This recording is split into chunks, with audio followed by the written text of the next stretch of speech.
Hello, everyone. Welcome to episode 4 of the Unseen Stage podcast. And this time around, we're going to be talking about sports, entirely sports, talking about European football, Nigerian football. Why you could be say we Nigerians, we know they like our own football, but once they mention Chelsea, Man U, we they so passionate, we they so full on, we they put all our mind inside.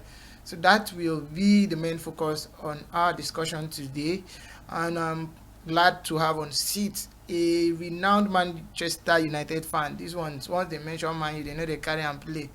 All their mind now for inside Man U, they do their things, and so we'll have him talk to us about what's so special about European football that makes fans leave the NPFL, leave our old local football.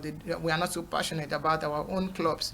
I'm happy to have on seats for episode 4 of the Unseen Stage podcast, Samuel Asibo. It's good to have you on the show. Thank you very much, Sikap. It's very nice to be here. It's very promising. I'm very glad to be here, to be invited to talk sports. You know, it's something I love to do so much. Okay. And when it comes to European football, I don't joke with it. Especially it has to do so with Manchester United. So why don't you joke with it? I don't joke with it because it's something I have passion for. You know, once you have passion for something, you develop feelings for it. Just like you know, having a girlfriend, you have feelings for your girlfriend. Oh. You do not joke with her. So just here, here we see Manchester United as our darling team. You know, as our girlfriend, we don't joke with it. So there's passion, there's commitment. So that's it. So what fueled this passion? What fueled this commitment? What's the difference?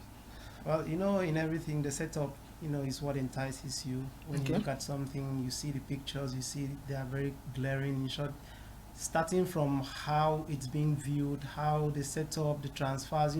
Currently we are in the summer transfer window, and you can see everything is clear, and you would know whatever is going on. Like Manchester United, since they started in the pursuit to sign Brian Buemo, they have been dragging it, and you can follow everything that is happening. You're following step by step what's happening. You know how much is going on. Like currently, Brentford have just increased their price to 70 million euros ahead. So now you can follow everything, and that passion will be there. The love will continue to flow. So that's it. Let's talk briefly about Manchester United before we go to our main topic. How would you describe Manchester United last season? Successful or a failure? Manchester United was successful or failure. A failure Last season, yes. So Manchester United failed. Yes, they failed. Samuel Asibo says Manchester United failed last season. They failed last season. Okay, why did Manchester United fail last season? Had it been they were able to beat Tottenham Hotspur in the final to win that Europa League. So you are still paying? You're still paying? To some extent, yes, because that loss have made them, they are not going to play in any of the European competitions this season. Did you cry? No, I did not. Okay, so that means you're not so passionate about Manchester United because... well, as a man, you don't need to share your tears for everybody to see. Yeah. As a man, you feel your pain inside Oh, you take it as a man. Oh, that's serious. So we all understand the rivalry between Manchester United and Chelsea fans. First, you lost the Europa League final. Chelsea won the Conference League final. And just recently, Chelsea won the FIFA Club World Cup final. As a Manchester United fan, how did you feel that night when Chelsea defeated PSG? I was so disappointed with them, Paris Saint-Germain, how they approached that game. And I was watching with my very good friend Luis Opita, he's the president of UNIU. He's a Chelsea fan. So after all the mad I made that PSG are going to beat Chelsea, in short, I posted a lot of things on Facebook that period that I was born a PSG supporter and all of that. So when the match started, we were together. So when Chelsea scored the first goal, it was like he wanted to swallow me. It was like, hey, Chelsea will score. I told him, don't worry, it's going to be 4-1. Okay. So Chelsea scored the second one. I told him, he told me, is it going to be 3-2? So stuff like that. So I was not happy particularly about PSG's performance, owing to the fact that I still consider them the best team in the world for now. PSG? Yes. When Chelsea won the Club World Cup? That's one match cannot determine. If you look at how PSG are playing, they are playing as the best team. But do you understand that 3-0 means walkover? That was an upset. I would call Chelsea victory as an upset. So they did not deserve it? They did not deserve it. Chelsea did not deserve to win the final? Pundits everywhere, bet sides everywhere did never, nobody tipped Chelsea. Yes, yes. They surprised everybody, but based on the performance on the day and the result, Did Chelsea deserve to That's win what I'm it? saying. Chelsea came with a particular approach to the game, whereby Cole Palmer played as an inverted winger who always come inside, to create chances for others, and Malo Gusto, doing the overlapping in the wings. Okay. So they allowed the PSG midfield. Nobody was able to track Palmer. If you look at that game, Palmer was, in short, he was everywhere. Chelsea's engine. Yeah. Every other person had duties to do, but when it comes to Cole Palmer, he was the one, providing the finishing touches. So Palmer was the engine room of that game, and PSG, there was nobody to track him. Vitinha, Fabian Ruiz, and João Neves, none of them were able to track Cole Palmer. Whereas Cole Palmer, the main duty of Nuno Mendes was to track Cole Palmer. Now Cole Palmer has left that position, giving it Malo Gusto the room to run. So you think that is why Chelsea won? Yes, that's why Chelsea won. That's the difference. Yes, that was the difference. And now going to the attack, I saw some signs of fatigue in that PSG team. Yeah, I saw some signs of fatigue because Nuno Mendes was not his game. If you can see, it was only Achraf Hakimi that was doing a lot of the overlapping runs. Mendes was nowhere to be found in that game. And you look at the central pairing, I think they lost this Marquinhos pairing with that Cameroonian defender that used to play with Marquinhos. So I think that understanding was not there between Marquinhos and the new centre back that came in. Okay. So, and you look at the midfield, there was a lot of holes in that midfield, allowing Palmer to do the work. So how passionate you are about football, the banter that followed that day? Did you have any heated argument with anybody, maybe a Chelsea fan or another club fan after that game? And understanding you were very bitter after that match. Chelsea started on the front foot. They were attacking right from the first minute. They were aggressive, and I was like, okay, let me see what's going to happen. I told him, give me 20 minutes. Let me see what's going to happen in the game. And all of a sudden, Chelsea, in the 22nd minute, I think something like that, they took the lead, and I was like, let me see if they are going to come back for it. But there was no way for PSG to come back into the game. Did you have any heated argument with anybody? I did not. I refuse to engage in any argument. So what do you tell people when people get so bitter about arguing about European clubs, maybe Chelsea and Man U, if somebody argues and it gets to a point they want to even fight? What do you tell them? Well, I think it depends on the mentality of people who choose to fight. About clubs. No matter how you love something, no matter there are certain stages, there are limits you can't cross just for the sake of you are patronizing that stuff. So I can't exchange blows simply because it's about Manchester United, any European club or whatever. When you are talking about football, you need to do it. There's this thing Henneken used to say, drink responsibly. Yeah, do it responsibly. When you're talking about football, you talk responsibly. Yeah. That's it. So I don't exchange blows for anything. So let's go back to the main purpose of our session, this session today. What's the difference? Why do you really think our fans hardly follow Nigerian football? You hardly see a half-filled stadium, especially in the southern part of Nigeria. In the northern part, they are doing very well. Yeah. Kano Pillars have passionate fans. But okay, let's come back to Akwa United, for example. We hardly have 5,000 people watch games. What do you think is responsible? Well, for me, first of all, I think it's about the packaging, the branding, because it's what you see that attracts you. Like in communication, they say that pictures can draw attention of someone to read the content of what comes with the picture. So here in Nigeria, there's lots of mismanagement of branding. We don't see branding as important. So that does not attract brands. Corporate companies, to come in for sponsorship, which at some points will bring incentive to fans and will make them enjoy the game. That they want to come to watch the NPFL. Yes, in Europe, you see, in short, you watching a European match at home, the way that match is being viewed in the TV, would entice you to want to go to the stadium to see to watch it yourself. So here in Nigeria, like my friend said, when he wants to watch Super Eagles game on NTA, you regret spending your time watching them, no matter the scores, no matter how many goals the Super Eagles will score. So that branding that make people to love doing it, is not there. So the problem is the branding. It's the branding, yes. Not that we have problem with that's ourselves. That's one of the problem. Then another thing I can put it to. I think the monetization aspect. Money has not really come into and Nigerian football. Okay. You know, when states, if you look at the clubs in Nigeria, most of the clubs are being owned by state government. Of course. And so now, if you look at a private, if you want to compare a private person, owning a business, it will be able to make some decisions that is going to favor. But in government will not really care if they are having fans in the stadium or not. All they know is that state allocation is coming at the end of the month. They will have what to disburse to pay the players. So the brand, what they will not have, they will not look into it. The branding to make money from it. They don't care. Okay, so when was the last time you watched a Nigeria Premier Football League game? Well, I think it's sometime. It's sometime. It should be about 2 seasons ago. I was in the stadium to see Akwa United play. Guilty as charged. Yes. So you're one of those who have not been passionate about following. I lost interest in watching. I was one of the core supporters of Akwa United. During the Abdul Maikaba regime when he was the what changed? Head coach. And you see that I in short I will pay my transport to the stadium just to watch them train, not to talk of matches. I don't miss their games. So, but when you look at the performance, you pay your way to the stadium, but at the end of the day, you will not see what you would like to see. And at some point, you look at the officiating, you get yourself upset. You'll be pissed at how they are officiating games.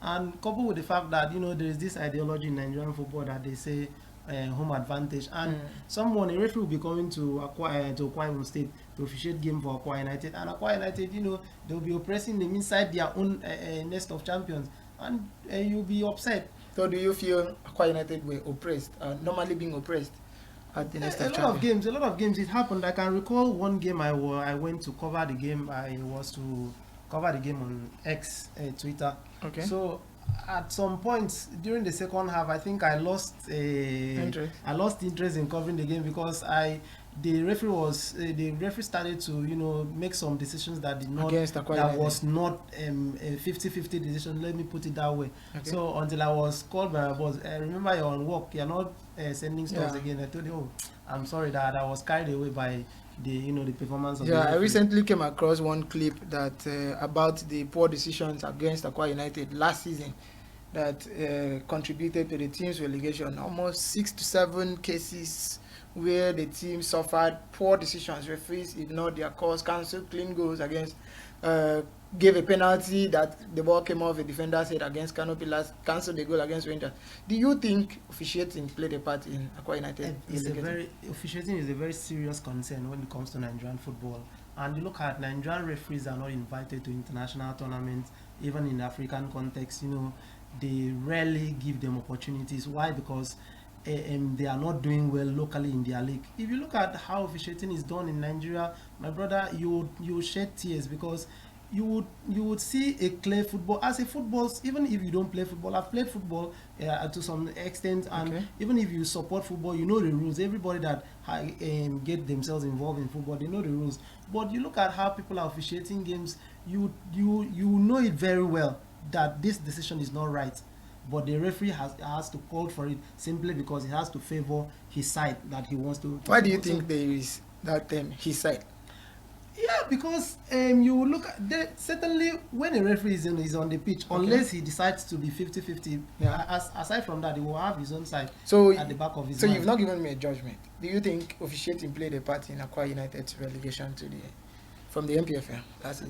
To some extent, I would say yes, because I've had a series of officiating, series of wrong calls against Akwa United, and what baffles me is the management of the league, because these things should be looked into. When a team, after a match, a team will write a written petition sent to the management, to the league management. They should be able to investigate, get the videos, look into them, punish the referees if need be, and then that team will be happy. I hate something like that has been happening sometime, but on rare occasions, unless it has to involve in the likes of Kano Pillars and so you are indicting them? No, I'm not. They are seen as the big guns in Nigerian football. Okay, so for us, for example, don't you think we've seen improvement in the officiating of the NPFL from 2-3 years ago? Don't you think the standard has improved? Well, I think because that season Akwa United won the league, I was very consistent. I loved watching their games.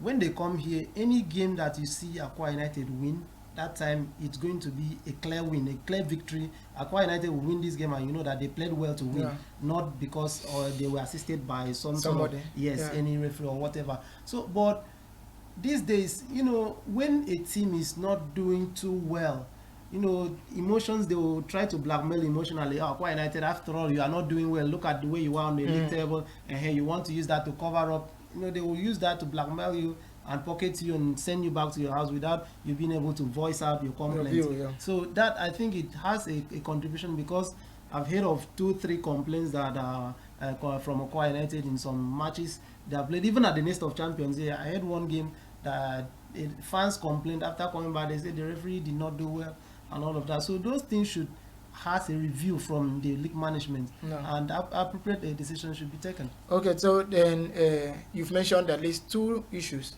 that have caused fans not to be so passionate about the NPFL. You've mentioned officiating, you've mentioned branding. Is there any other issue you think is responsible for the apathy?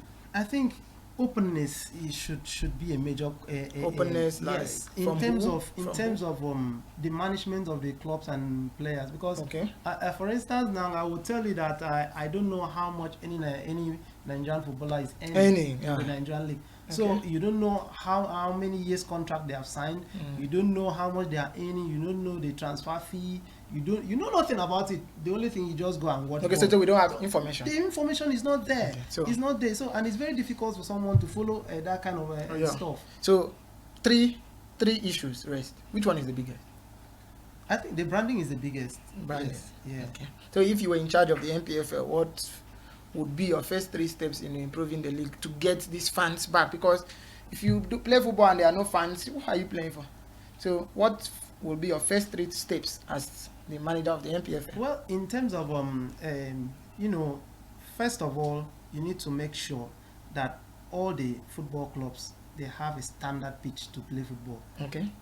That's one of the greatest things. Yes, because once football is played very well, fans will be able to enjoy that game there. So once a team has a proper football pitch to play on, and then you yourself, you are going to, as the league management, you are going to, you know, have some sort of you know, endorsement or collaboration with major TV sponsors that will be able to, you know, publicize your games very well, so that if at all someone is scrolling his or mobile phone, maybe there's a live streaming or from your TV, selecting TV channels, and then you come across Nigerian football, you will not be able to know if this is actually a Nigerian league or not. Go to South Africa, when you watch their games, you will be convinced if this is a European game or not, or if this is a game from South Africa. So that is one of the things that should be done in order to bring fans into the stadium. Number two, you know, all this, like the openness I've said, you know, fans would love to see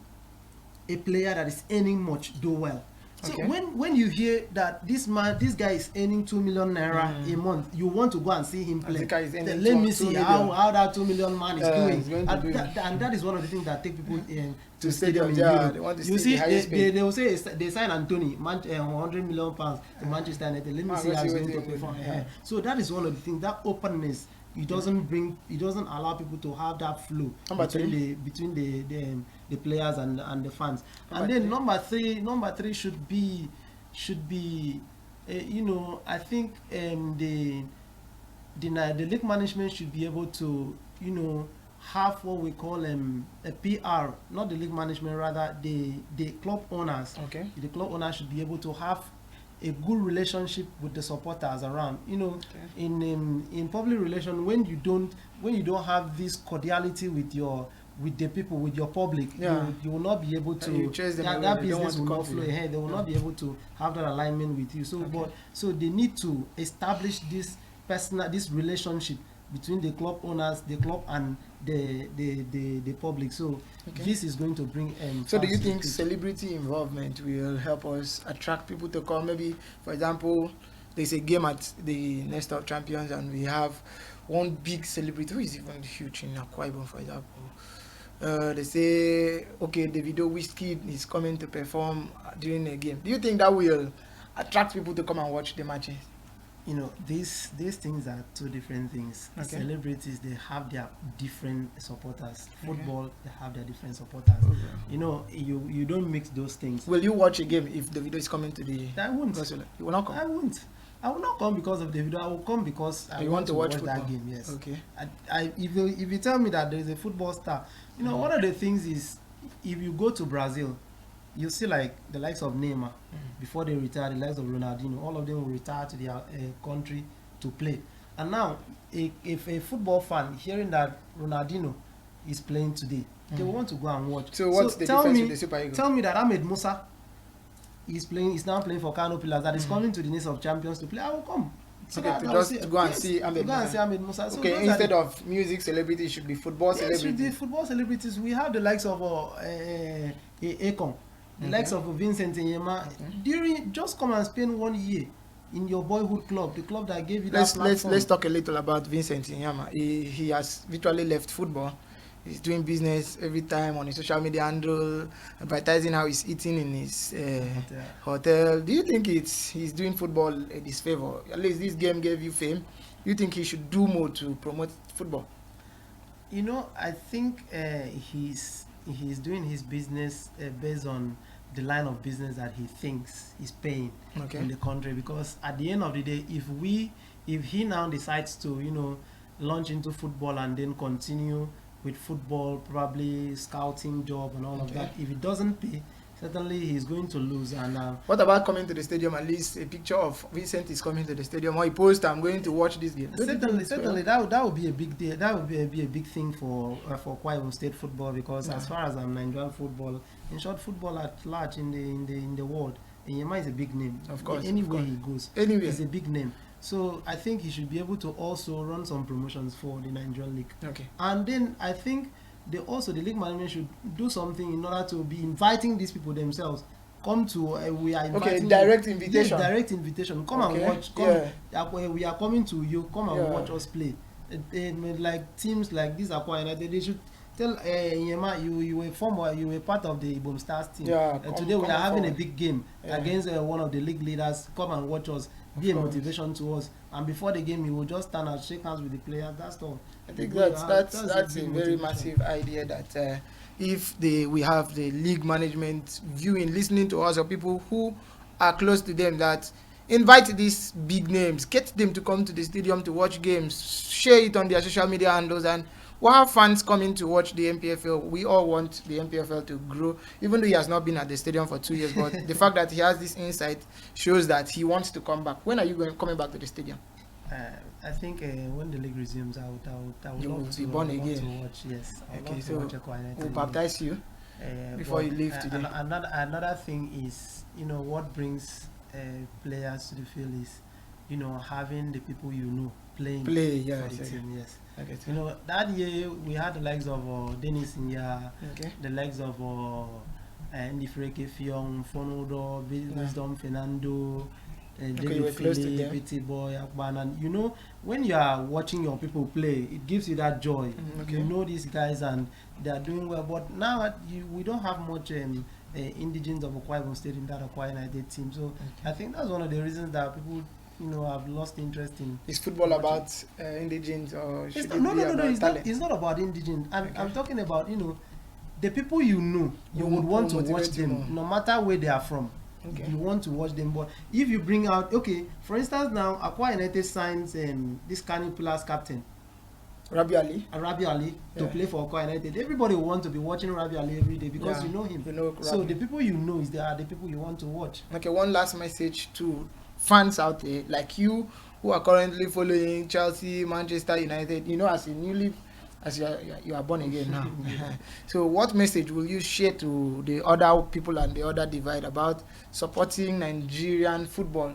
Unfortunately, we don't have NPFL football in New York, at least for this season, because next season I'm sure we are coming back. So for this season, that they should come to the stadium to support the NNL. What message do you have for them? What I have for them is patience. Let's keep supporting the team, keep supporting Nigerian football. One day, sometime, we'll be there. Just like the European, the European have been there. One day we'll be there, and I still believe that our league will one day has that international recognition. Sure. So thank you for joining us for this session. Thank you, because I'm so excited, because at least we've won one show for Nigerian football. He has now defected from just following only Manchester United alone to also supporting Nigerian football. And he has not just stopped there, he has also sent a message across to other people. See, come and support Nigerian football and be patient.